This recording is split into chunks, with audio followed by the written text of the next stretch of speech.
नमस्कार ओंकार जी, बहुत-बहुत स्वागत है आपका। नमस्कार अंजू जी और आपके सभी दर्शकों को भी मेरा नमस्कार। सर, हम सबने देखा कि कल महाराष्ट्र विधानसभा में क्या कुछ हुआ, स्पीकर ने किस तरह का फैसला दिया, किस तरह के नियम कायदों को आधार बनाकर वो फैसला दिया गया। लेकिन उसके बाद जो उद्धव ठाकरे गुट के सीनियर सांसद हैं, संजय राउत, जिस तरह की भाषा वो सामना में लिख रहे हैं, चोर मंडल बता रहे हैं विधानमंडल को, कैसे इस इन सब चीजों को देखा जाए? देखिए ये जो एरोगेंस है ना इनकी, यही इनको ले डूबी और इनकी पार्टी को ले डूबी।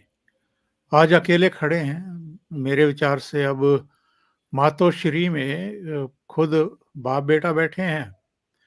इसके अलावा वो अनिल परब जैसे लोग बैठे होंगे, एक दो पुराने बुजुर्ग जिनके बाला साहब से आत्मीय रिश्ते रहे हैं, या जो फाउंडर मेंबर रहे हैं शिवसेना के, जिनका एक दर्द रहता है। इधर भी हम देखते हैं ना, हरियाणा में, पश्चिमी उत्तर प्रदेश में जो पुराने समर्थक हैं चौधरी चरण सिंह के या देवीलाल के, तो वो फॉलोवर जो हैं वो पूरी तरीके से उन परिवारों के साथ एक तरीके से आत्मीयता के स्तर पर जुड़े हुए हैं।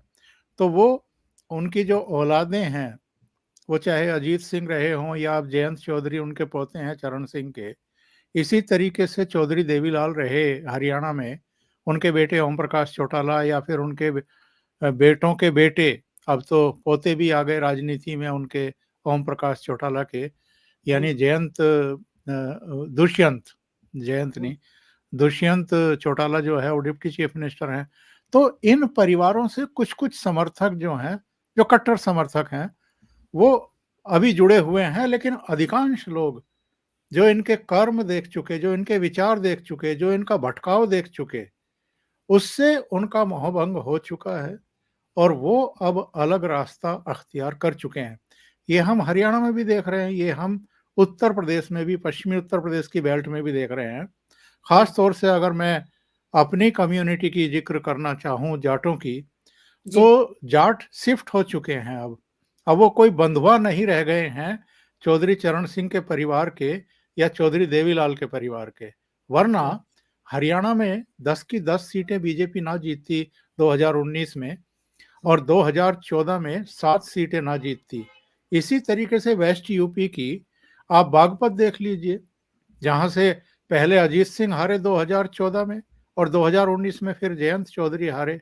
भरत मथुरा से यहाँ शिफ्ट हुए थे कि मथुरा में तो मैं जीत नहीं पा रहा हूँ, बागपत में जो मेरे दादा की सीट रही, मेरे पिताजी की सीट रही, शायद वहां से जीत जाऊं। लेकिन सत्यपाल सिंह जब बीजेपी के आए कमल लेकर के, तो वहां जयंत चौधरी हार गए। उधर ये बागपत से मुजफ्फरनगर शिफ्ट हुए थे अजीत सिंह, वो वहां हार गए संजीव बालियान के सामने।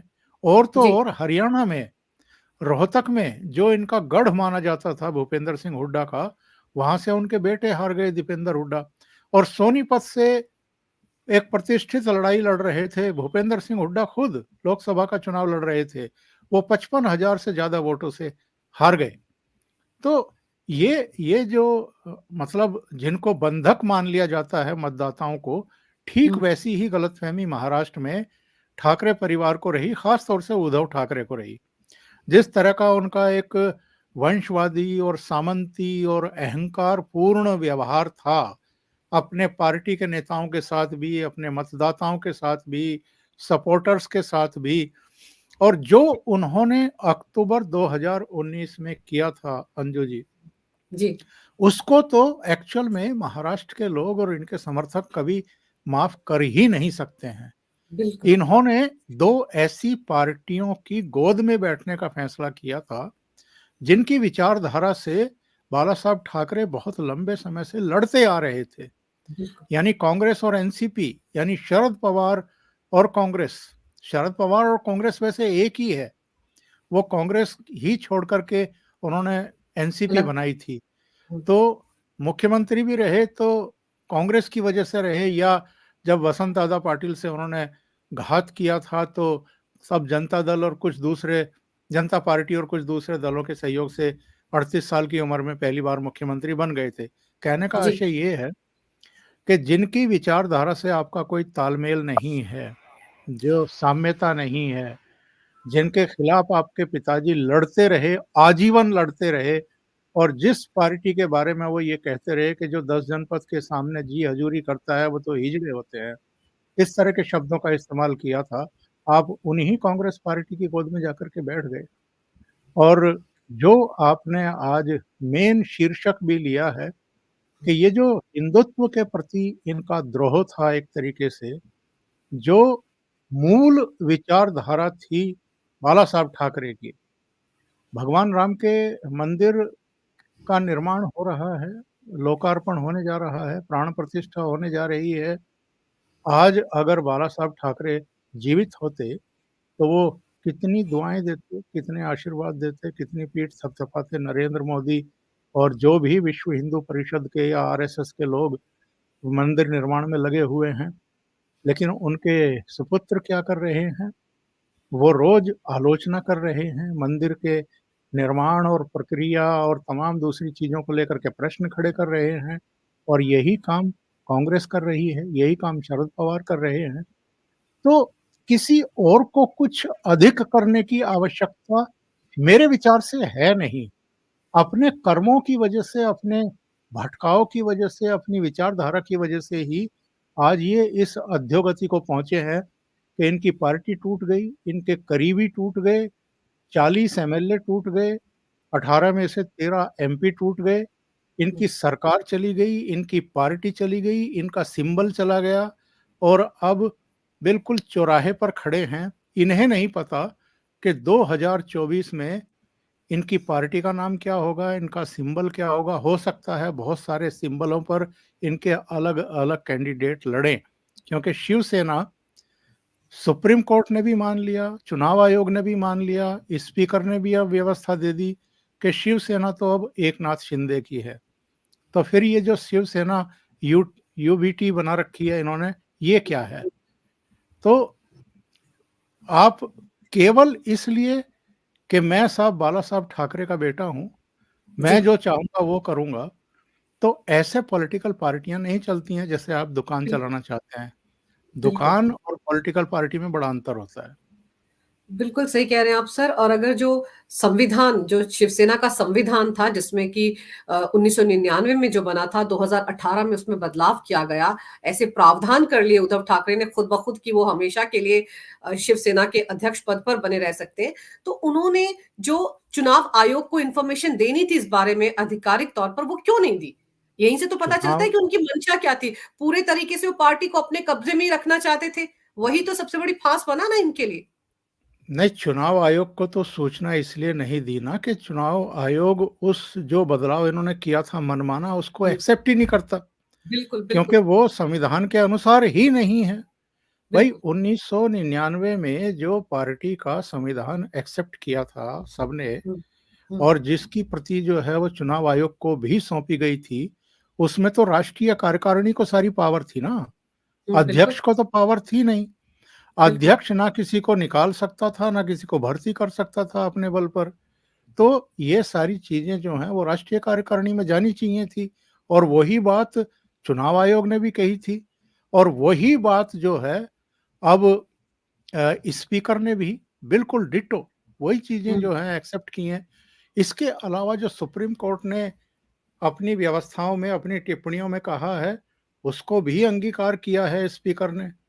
अब हुँ, ये कह रहे हैं कि जी हम फिर सुप्रीम कोर्ट जाएंगे। अरे भाई, ये हुँ, पॉलिटिकल बैटल है, ये राजनीतिक लड़ाई है। राजनीतिक लड़ाई राजनीतिक तौर तरीकों से लड़ी जाती है, कोर्ट कचहरी में नहीं लड़ी जाती है। आप राजनीतिक लड़ाई हार चुके हैं, बुरी तरह हार चुके हैं, अपमानित हो चुके हैं।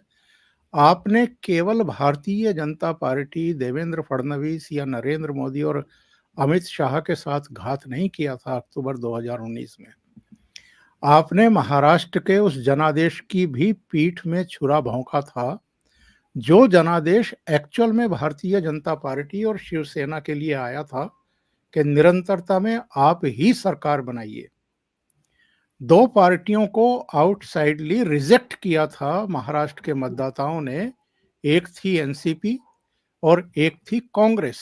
कांग्रेस। एनसीपी तीसरे नंबर की पार्टी थी जिसको 288 के सदन में केवल 54 सीटें मिली थी। बिल्कुल। कांग्रेस पार्टी चौथे नंबर की पार्टी थी जिसको 288 के सदन में 44 सीटें मिली थी। आपने उन दो फेल कर दी गई, जनता के द्वारा फेल कर दी गई, ठुकरा दी गई पार्टियों के साथ मिलकर के तीसरे दल के तौर पर आपको भी तो केवल 56 सीटें मिली थी। तो 56, 54 और 44 और कुछ निर्दलियों के साथ मिलकर के इन्होंने सरकार बना ली। और जिसको सर्वाधिक सीटें मिली थी 105, 106, उसको आपने धकेल करके सत्ता से बाहर कर दिया। तो जो पाप आपने किया है अक्टूबर 2019 में, जो विश्वासघात आपने किया है बीजेपी के साथ, जिनके साथ मिलकर के आप लोकसभा भी लड़े, विधानसभा भी लड़े, जिनके चेहरे पर आपके 18 एमपी जीत करके आए, आपके 56 एमएलए जीत करके आए, उनको सत्ता से बाहर करने के लिए और मुख्यमंत्री पद पर कब्जा करने के लिए आपने उनके साथ भी घात किया, आपने जनादेश के साथ भी घात किया। तो जो एमपी ये सोच रहे थे कि हम 2024 का इलेक्शन जीतेंगे कैसे, हम पब्लिक के सामने कौन सा मुंह लेकर के जाएंगे, क्योंकि हम 2019 में तो कांग्रेस और एनसीपी के खिलाफ लड़े थे ना, उनके बिल्कुल। खिलाफ लड़ते हुए ही वोट मांगा था ना। अब हम एनसीपी और कांग्रेस के साथ जब मतदाताओं के बीच में जाएंगे तो हमें जूते पड़ेंगे और हम हार जाएंगे। हम क्या प्ली देंगे? वही संकट एमएलए के सामने था। और ऐसा नहीं है कि टूट फूट से पहले उद्धव ठाकरे के सामने ये बातें रखी नहीं गई हों। एकाधिक अवसरों पर एकनाथ शिंदे और उनके जितने भी संगी साथी हैं उन्होंने ये बात कही है, स्वीकारी है कि कई अवसरों पर हमने उद्धव ठाकरे को समझाया कि आप गलत जगह आ गए हैं। यहाँ रहते हुए ना 2019 में आप जमानत बचा पाएंगे, ना 24। 2024 के लोकसभा चुनाव में जमानत बचा पाएंगे, ना विधानसभा में जमानत बचा पाएंगे। लेकिन उद्धव ठाकरे के दिमाग पर नशा था, अहंकार था, घमंड था, किसी की बात सुन नहीं रहे थे। यहाँ तक के अपने मिनिस्टर्स से नहीं मिल रहे थे, अपने विधायकों से नहीं मिल रहे थे, अपने एमपीज से नहीं मिल रहे थे, जनता से भी नहीं मिल रहे थे, केवल मातोश्री तक सीमित होकर के रह गए थे। भाई आप ये देखिए ना कि इनके सहयोगी और इनके मेंटोर शरद पवार ने संशोधित किताब में क्या लिखा है कि ये मेरे लिए भी चौंकाने वाली बात थी कि वो सचिवालय मुख्यमंत्री रहते हुए केवल 2 बार गए। यानी 2.5 साल आप मुख्यमंत्री रहे और आप सचिवालय केवल 2 बार गए। और बहाने तमाम थे इनके पास में। जी कोविड काल चल रहा था, मैं अस्वस्थ था, बाद में मेरा ऑपरेशन हुआ था जी। अरे भाई और किसी से ही आप अपने नेता प्रतिपक्ष से ही सीख ले लेते। कोविड काल में देवेंद्र फडणवीस अपने घर में नहीं बैठे हुए थे, वो जन जन के बीच में जा रहे थे, लोगों के बीच में जा रहे थे। और आजकल तो सोशल मीडिया का जमाना है, इलेक्ट्रॉनिक मीडिया का जमाना है। आप अपने ड्राइंग रूम में बैठ के योगी आदित्यनाथ को देख लेते। कोविड काल में वो हर जिले में जाकर के समीक्षाएं कर रहे थे और 2-3 बार उनको भी कोरोना वायरस ने घेरा, लेकिन वो ना रुके ना थके और हमेशा जो है वो यात्राओं में रहे, समीक्षा बैठकों में लेकिन रहे। सर मैं ये समझना चाह रही हूँ कि इस फैसले के बाद अब आपको क्या लग रहा है, जो ये इंडी अलायंस का हिस्सा बन चुके हैं, एक तो बड़बोले अंदाज में अनाप शनाप बोल रहे हैं संजय राउत भी, खुद उद्धव ठाकरे भी, लोकतंत्र की हत्या हो गई, चोर मंडल है, इस तरह की अमर्यादित भाषा का इस्तेमाल कर रहे हैं। और अब जो सीट शेयरिंग का फॉर्मूला बन रहा था एनसीपी, कांग्रेस और उद्धव ठाकरे गुट के बीच में, उसमें आपको क्या लग रहा है? क्या 23 सीटें जो मांगती चली आ रही है उद्धव ठाकरे की शिवसेना, वो अब मिल पाएंगी या नहीं, या उस पर अब ग्रहण लग गया है? अब तो शायद 4 सीटें भी ना दें वो लोग। नहीं, मुझे लगता है कि ये सारे ही उसी लायक हैं, उसी कैटेगरी में हैं। कांग्रेस कौन-सा बहुत बड़ी ताकत है महाराष्ट्र में आज की तारीख में। भाई पिछला विधानसभा चुनाव देखिए ना, पिछले विधानसभा चुनाव में कांग्रेस को सबसे कम सीटें आई थी, 44 सीटें आई थी। लोकसभा चुनाव में देख लीजिए, केवल चंद्रपुर की सीट जीत पाई थी कांग्रेस पार्टी। महाराष्ट्र में और कोई दूसरा उनका लोकसभा में सदस्य नहीं गया था और वो चंद्रपुर वाले की भी बाद में दुर्भाग्यपूर्ण तरीके से डेथ हो गई। तो महाराष्ट्र में कोई एमपी नहीं है इस समय, लोकसभा सदस्य नहीं है कांग्रेस का।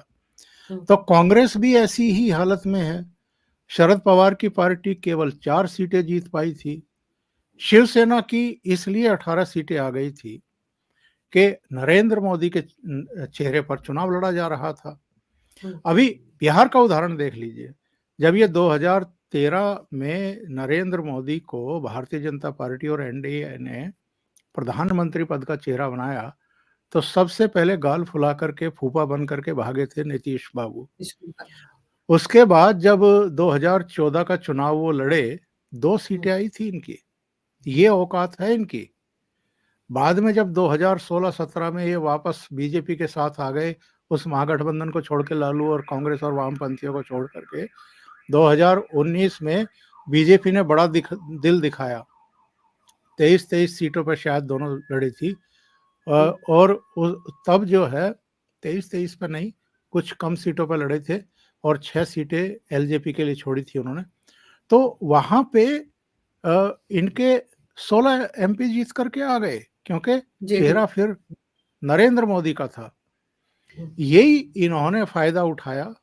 यानी महाराष्ट्र में शिवसेना ने, जब तक लोकसभा चुनाव नहीं निपट गए, जब तक विधानसभा के चुनाव नहीं निपट गए, तब तक चूं चपाट नहीं की। जब जनसभाओं में साथ साथ ये बैठे रहते थे मंचों पर, उद्धव ठाकरे और ये संजय राउत, तब नरेंद्र मोदी हों या अमित शाह हों या खुद देवेंद्र फडणवीस हों, जब वो कहते थे मतदाताओं से कि जनादेश मिला फिर से तो देवेंद्र फडणवीस ही मुख्यमंत्री होंगे, कभी ये पलटकर ये नहीं कहते थे कि नहीं नहीं, वो बाला साहब ठाकरे के कमरे में अमित शाह ने कुछ और कहा है।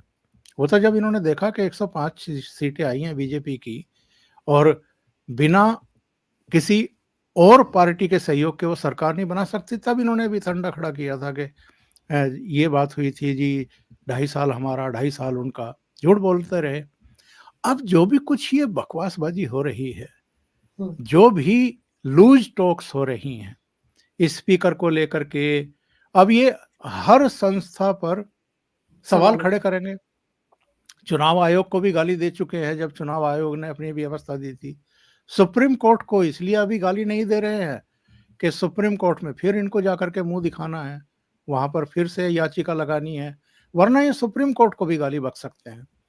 ये हर एक को जो है कटघरे में खड़ा कर रहे हैं, लेकिन अपने कारनामों को, अपने कर्मों को, अपनी लूज टॉक्स को और जिस तरह की एरोगेंसी ये लोग दिखाते आ रहे हैं डे वन से, उसको नहीं देखेंगे, आत्ममंथन नहीं करेंगे कि आपके ही घर में सेंध कैसे लग गई, आपके घर हम्म, में ही टूट फूट कैसे हो गई, आपके 56 में से 40 एमएलए टूट कर कैसे चले गए, आपके 18 में से 13 एमपी टूट करके कैसे चले गए जो वापस ही नहीं आ रहे, आपके कारपोरेटर चले गए, आपके पदाधिकारी चले गए। चुनाव आयोग ने सारे एविडेंसेस को देखा, खंगाला, सुनवाई की, उसके बाद फैसला दिया है। अब आगे की चिंता नहीं कर रहे हैं, अभी भी कह रहे हैं कि नहीं हम फिर सुप्रीम कोर्ट जाएंगे। सुप्रीम कोर्ट में क्या करोगे जाके? मान लिया 10वीं अनुसूची की व्याख्या के लिए आप हम्म, फिर से अपील करेंगे अपने वकीलों के जरिए, क्योंकि पैसा खूब कमा रखा है तो वकीलों के घर भर सकते हैं, ये कानूनी लड़ाई लड़ सकते हैं। लेकिन ये राजनीतिक लड़ाई है, वो हार चुके हैं बहुत बुरी तरीके से। सुप्रीम कोर्ट के जरिए आप कोई राहत नहीं प्राप्त कर सकते, या जो चले गए हैं आपकी पार्टी को छोड़ करके एमएलए, उनको वापस नहीं ला सकते। जो एमपी बिल्कुल। चले गए हैं वो वापस नहीं ला सकते। सुप्रीम कोर्ट आपकी पार्टी भी आपको वापस नहीं लौटा सकती, सिंबल भी वापस नहीं लौटा सकती, क्योंकि वो हम्म। चुनाव आयोग के दायरे का मामला है।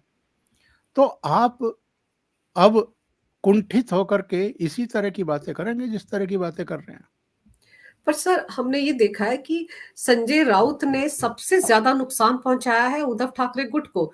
जिस वक्त दो फाड़ भी हुए थे, जब 40 के आसपास विधायक चले गए थे असम शिंदे के साथ, उस वक्त भी अगर चाहते उद्धव ठाकरे तो अच्छी जुबान बोलकर मना कर उन विधायकों को वापस ला सकते थे। लेकिन जिस तरह की जुबान उस वक्त संजय राउत बोल रहे थे, उसने तो आग में घी का काम किया और जो अगर बात बननी भी थी उसको बिगाड़ कर रख दिया। तो अभी भी संजय राउत यही खेल खेल रहे हैं और उद्धव ठाकरे को अभी भी समझ में नहीं आ रहा है। जो 4 या 5 सांसद उनके साथ अभी भी हैं सर, वो भी तो पाला बदल कर चले जाएंगे, क्योंकि उन्हें पता है कि वो पिछली बार चुनाव जीत कर आए थे मोदी के नाम पर, और अब की बार अगर वो जाएंगे लोगों के बीच तो कौन से हिंदुत्व की बात करेंगे, क्या कहेंगे वोटरों से? देखिए, बात ये है कि इनका जो बैकग्राउंड है वो कोई पॉलिटिकल तो है नहीं। इनके हम्म, पिताजी बाला साहब ठाकरे का एक अपना एक स्थान था, एक ऑरा था, एक हम्म, एक उनकी पोजीशन थी। हम्म, ये बाला साहब ठाकरे नहीं हैं, उनके बेटे हैं।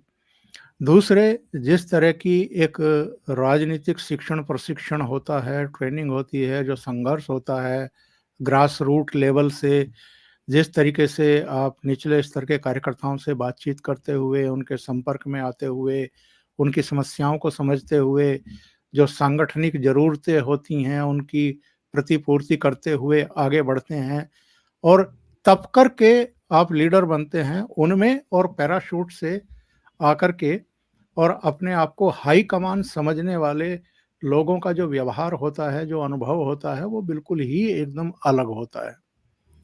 राहुल गांधी क्यों विफल हैं राजनीति में, या जो वंशवादी चेहरे अलग-अलग राज्यों में खानदानी पार्टियों के जो चश्मो चराग हैं, वो अपना प्रभाव क्यों नहीं छोड़ पाते हैं? उसकी वजह यही है।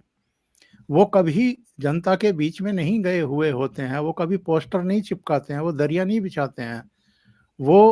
वो सारे काम नहीं करते हैं जो एक पॉलिटिकल वर्कर जो है वो नीचे से करता हुआ आता है। उसको पता है कि आज 10 लोगों से जाकर के अलग-अलग मोहल्लों में संपर्क स्थापित करना है।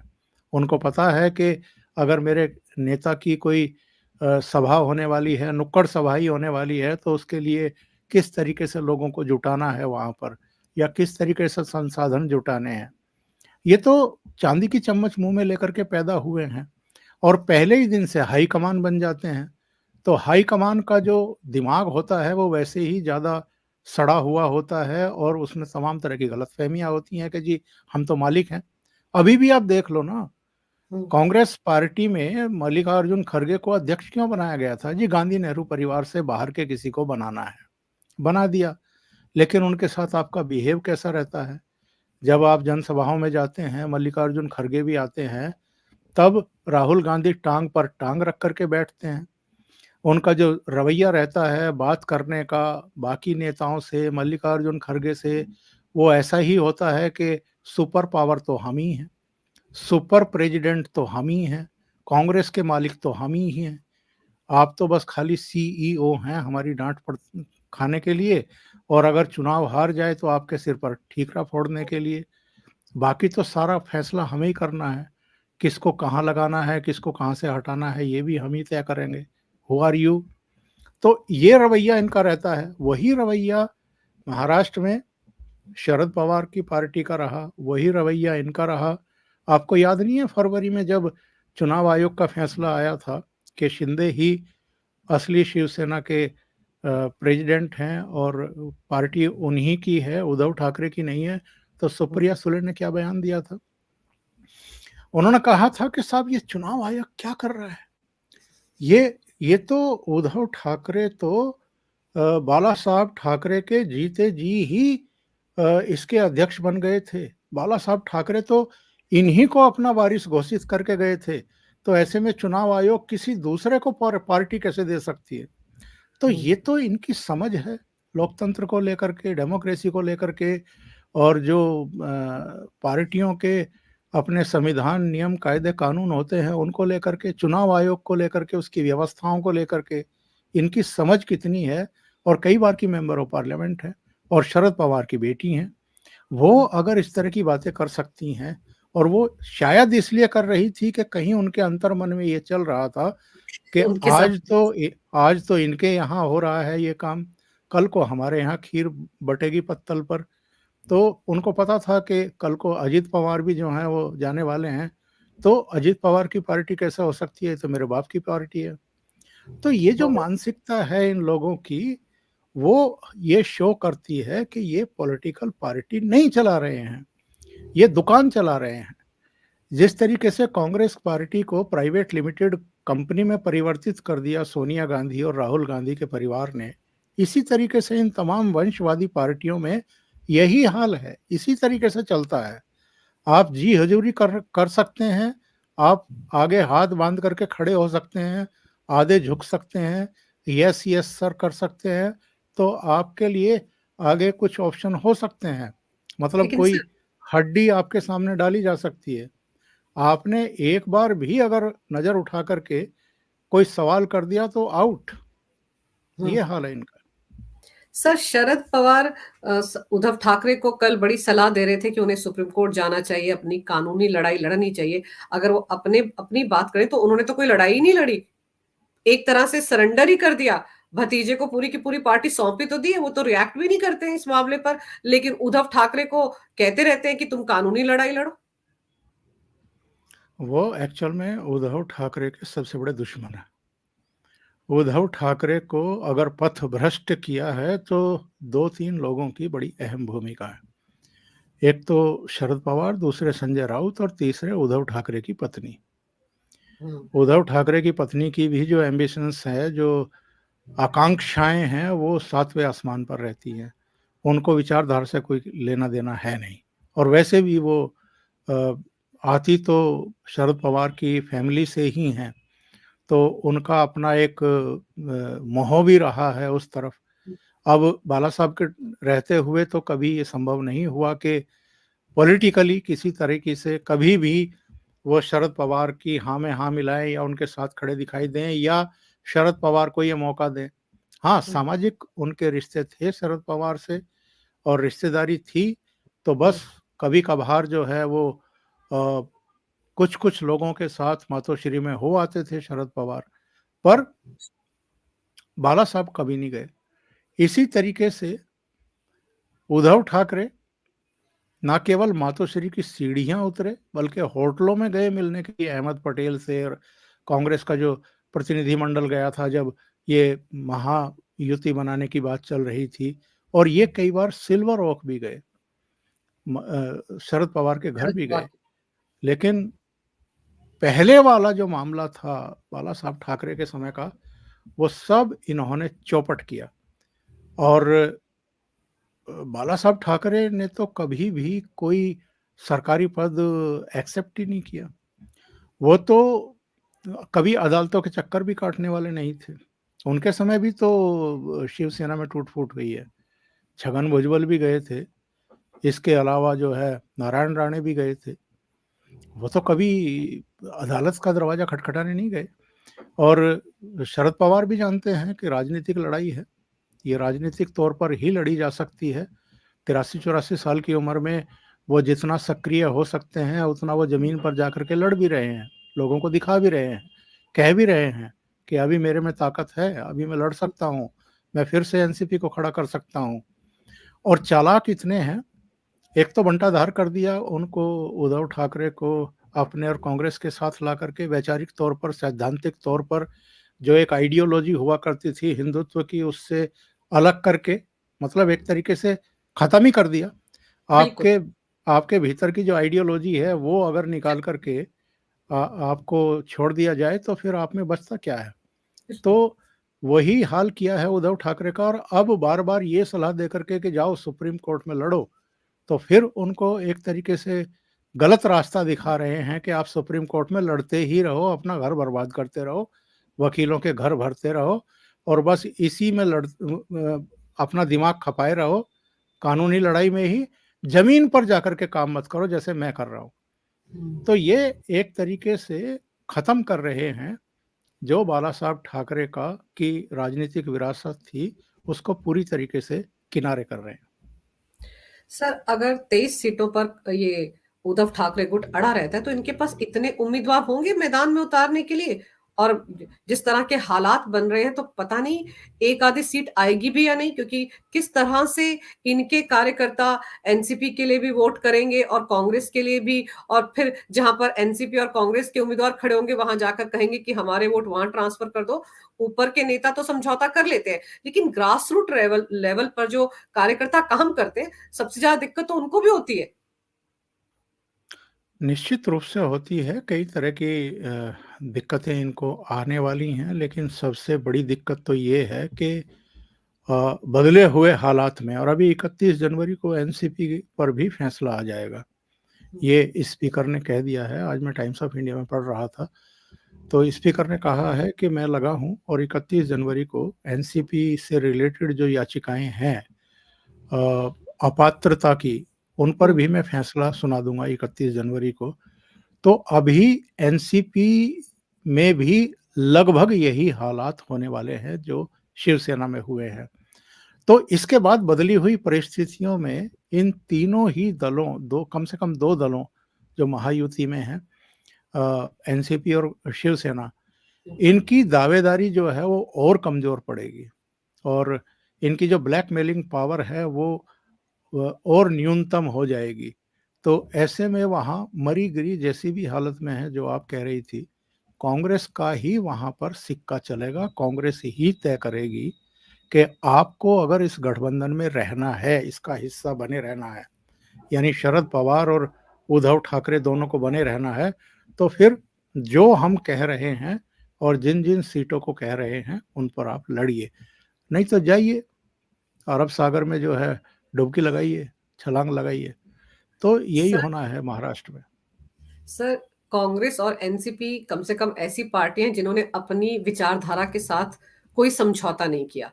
उद्धव ठाकरे का गुट एकमात्र ऐसी पार्टी है उस गठबंधन में जिसने अपनी विचारधारा को ही छोड़ दिया, जो किसी भी पार्टी का आधार होता है। और जब कोई आदमी अपने मूल से कट जाता है तो फिर तो कटी पतंग बन जाता है, फिर तो यहाँ उड़ा वहां उड़ा, एक दिन जमीन पर गिरेगा ही। और उद्धव ठाकरे के हालात फिलहाल वैसे ही दिख रहे हैं। अब देखना होगा कि इस महायुति में रहकर कितनी सीटें उनको मिलती हैं और उन सीटों पर क्या गुल खिलाते हैं वो और उनके उम्मीदवार। लेकिन मुझे तो ऐसा लग रहा है कि जो 4-5 सांसद अभी उनके साथ हैं, उनमें भी उथल-पुथल मची हुई है। वो भी बहुत जल्द पाला बदल कर शिंदे गुट में आने वाले हैं। लेकिन सर, आपने वक़्त निकाला इस मुद्दे पर चर्चा करने के लिए। आपका जी, बहुत-बहुत धन्यवाद। बहुत-बहुत धन्यवाद। नमस्कार। भारत माता की जय हो। वंदे मातरम। वंदे मातरम।